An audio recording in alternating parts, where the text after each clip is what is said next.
날 사랑하긴 했나? 떠나줄래? 잘 생각했어요. 이 드라마 도대체 언제 진실을 말할 건가요? 소미는 누구고, 목사는 왜 이렇게 자꾸 울컥하게 만들고, 고낙주는 왜 아무 말도 하지 않죠? 시청자들은 지금 이 드라마를 추리게임처럼 보고 있습니다. 그런데 11화 예고에서 드디어 조각들이 하나씩 맞춰지기 시작했습니다.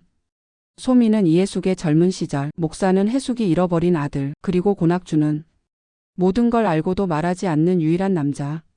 오늘 영상에서는 이 엄청난 퍼즐을 전부 이어붙여 드디어 그들만의 진실을 정리해 보겠습니다. 끝까지 보신다면 이 드라마가 왜 천국보다 더 슬픈 이야기인지 분명히 느끼게 되실 겁니다. 이 드라마를 보다 보면 자꾸 같은 장면이 머릿속에 남습니다. 10화 후반 고낙준이 젊은 여자를 물속으로 끌어내리는 장면. 사람들은 말합니다. 저건 불륜 아니야? 그런데 그 장면 거꾸로 보면 이렇게 해석할 수도 있습니다.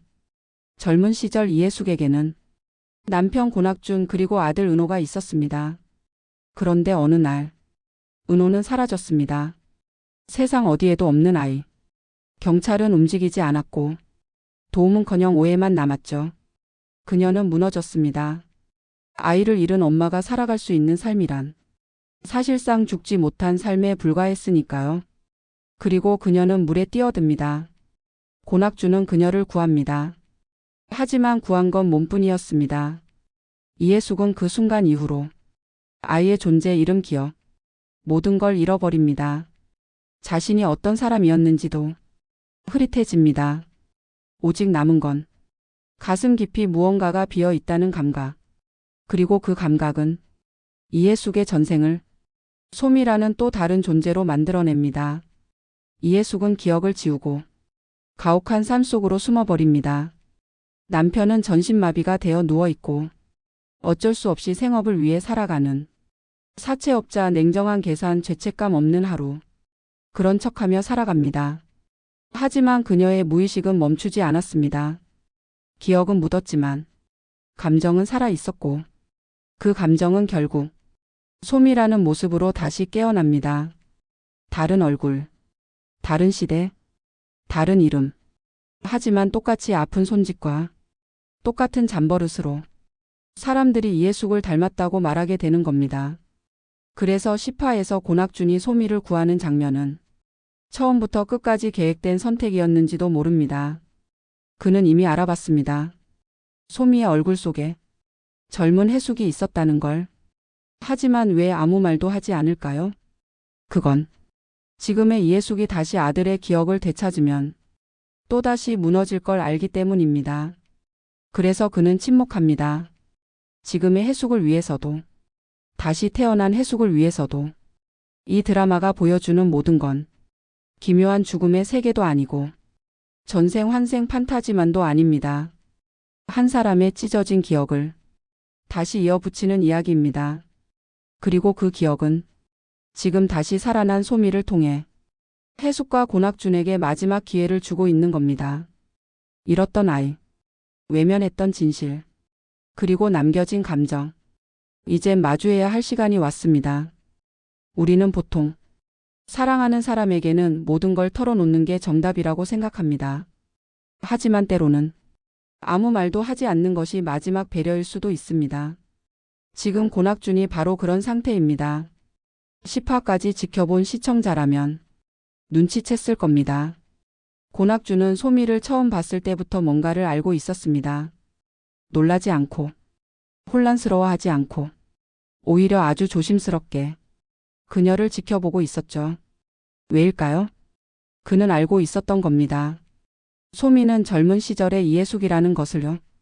바로 자신이 사랑했던 그 사람의 기억이 깃든 존재라는 것을. 그런데 왜 말하지 않을까요? 왜 진실을 말해주지 않을까요? 그 이유는 아주 단순하고도 너무 슬픕니다. 기억이 돌아오는 순간 이해숙은 다시 그 날로 돌아갈 테니까요. 아들을 잃었던 날, 그 고통을 한 번 더 겪게 할 수는 없었던 겁니다. 지금의 해숙은 모든 걸 잊은 채 살아왔고 어쩌면 괴롭지만 그게 더 나은 삶이었을지도 모릅니다. 고낙주는 그걸 누구보다 잘 알고 있기에 그 어떤 사실도, 그 어떤 감정도 입 밖에 꺼내지 않습니다.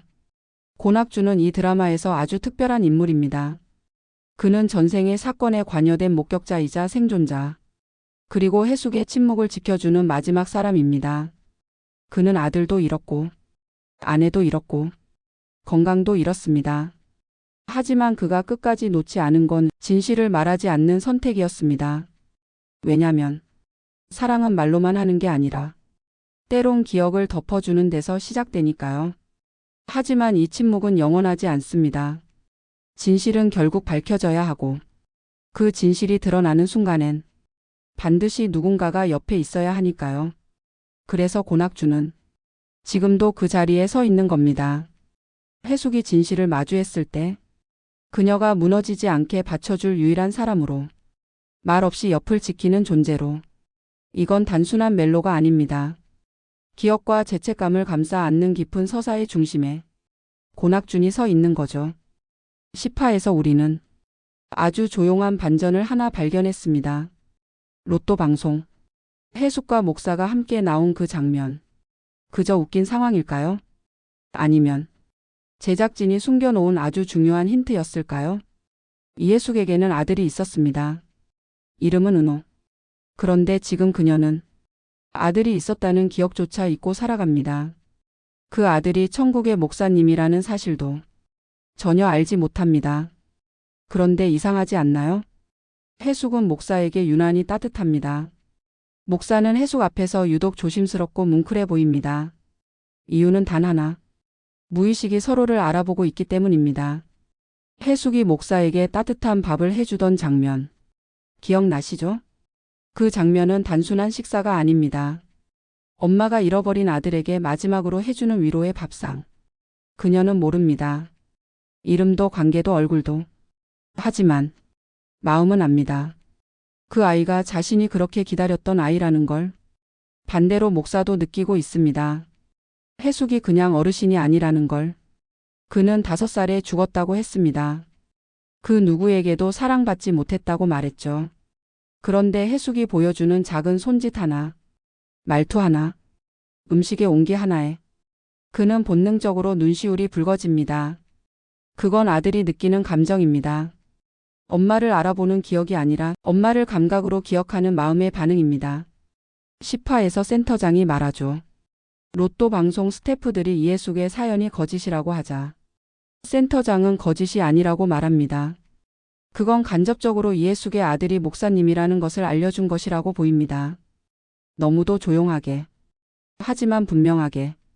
그리고 11화 예고에선 목사가 환생한다고 합니다. 어쩌면 그 환생 전에 둘이 서로의 존재를 진심으로 알아보는 마지막 순간이 올지도 모릅니다. 기억은 지워질 수 있습니다. 이름도 관계도 사라질 수 있습니다. 하지만 그 사람이 내 가족이었다면 마음은 절대 잊지 않습니다. 그리움은 기억보다 오래 남고 사랑은 관계보다 깊습니다. 목사와 해숙. 이 두 사람의 관계는 이 드라마가 보여주는 가장 조용하고도 가장 뭉클한 재회입니다. 최근 시청자들 사이에서 충격적인 얘기가 하나 돌고 있습니다. 최종의 촬영 사진에 소미가 병원 침대에 누워 있었다고 한다. 만약 그게 사실이라면 지금 우리가 보고 있는 이 모든 천국의 장면들은 전혀 다른 의미를 갖게 됩니다. 소미는 지금 현실에선 혼수 상태에 빠져 있는 인물일 가능성이 큽니다. 그 상태는 죽음도 쌈도 아닌 경계의 시간. 그녀는 육체는 침대에 누워 있지만 정신은 무의식의 깊은 곳을 헤매고 있는 겁니다. 그리고 그곳에서 전생의 자신 이해숙, 남편 고낙준, 아들 은호를 다시 만나고 있는 거죠. 이 드라마에서 말하는 천국이란 진짜 죽은 자들이 모이는 공간이 아닐 수도 있습니다. 어쩌면 소미의 뇌가 만들어낸 마지막 기억의 정리 공간. 우리는 죽기 직전 가장 그리운 사람을 떠올린다고 하죠. 가장 미안했던 사람, 가장 사랑했던 사람, 가장 말 못했던 감정들. 지금 소미는 그 기억들을 하나하나 정리하고 있는 중입니다. 소미는 이해숙의 환생입니다. 하지만 이승에선 그 기억이 모두 지워진 상태로 살아왔죠. 그런데 지금 병원 침대 위에서 죽음에 가까워진 순간 그녀의 무의식은 모든 걸 되살려내기 시작한 겁니다. 기억을 되찾고, 감정을 정리하고, 용서하고, 사랑하고, 그리고 다시 살아날 준비를 하고 있는 것일지도 모릅니다. 여러분도 느끼셨을 겁니다. 이 드라마 속 천국은 어딘가 이상하죠. 젊은 고낙준과 나이든 해숙이 함께 살고 있고, 서로 죽은 줄 알았던 인물들이 우연처럼 계속 만나고, 천국인데도 지옥으로 떨어질까봐 늘 불안합니다. 그건 이 세계가 진짜 천국이 아니라 소미의 무의식이 만들어낸 천국처럼 생긴 심리 공간이기 때문입니다. 지금 이 순간에도 소미는 병원 침대 위에 누워서 이 모든 장면을 경험하고 있을지 모릅니다. 그리고 마지막 퍼즐이 남아 있습니다. 그것은 스스로를 용서하고 자신이 잊고 있었던 아이와 사랑하는 사람을 온전히 기억해내는 것. 그 순간 그녀는 깨어나게 될까요? 다시 현생에서 젊은 고낙준과의 사랑을 이어나갈 수 있을까요? 오늘 우리는 이 드라마 속에서 아주 조용히 그러나 너무도 아프고 진하게 서로를 바라보는 사람들을 지켜봤습니다. 기억을 잃은 해숙, 말하지 않는 고낙준, 자신이 누구의 아들인지도 모르는 목사, 그리고 그 전부를 무의식 속에서 마주하고 있는 소미. 사람은 기억을 잊습니다. 이름도 얼굴도 잊고 살아갑니다. 하지만 그 사람이 내 인생에서 정말 중요한 사람이었다면 마음은 기억하고 있습니다. 소미가 아이를 보며 울컥한 것도, 해숙이 목사에게 자꾸만 밥을 해주고 싶었던 것도, 고낙준이 아무 말도 하지 않고 그저 옆에 머물렀던 것도 결국은 기억이 아니라 마음 때문이었습니다. 이 드라마의 세계는 천국이 아닐 수도 있습니다. 정확히 말하자면 천국보다 더 중요한 한 사람의 내면 세계일지도 모릅니다. 잃어버린 기억, 남겨진 죄책감, 미처 하지 못한 이별과 고백. 그것을 다시 꺼내어 정리하고 용서하고 마지막으로 살아갈 이유를 찾는 과정. 이젠 하나의 질문만 남습니다. 소미는 이 여정을 마치고 깨어나게 될까요? 현실 세계에서 다시 만난 젊은 고낙준과 행복한 인연을 이어나갈까요? 아마도 다음 회차에서 그 선택이 우리 앞에 드러날 겁니다. 여러분은 어떻게 생각하시나요? 소미는 과연 누구이며 고낙준은 무슨 진실을 숨기고 있었고, 해숙과 목사는 정말 다시 만날 수 있을까요? 여러분만의 내피셜 댓글로 꼭 나눠주세요. 이 드라마 혼자 보기엔 너무 아깝잖아요. 좋아요와 구독은 다음 예고 분석 준비에 정말 큰 힘이 됩니다. 그럼 다음 주 더 깊고 놀라운 이론으로 다시 찾아오겠습니다.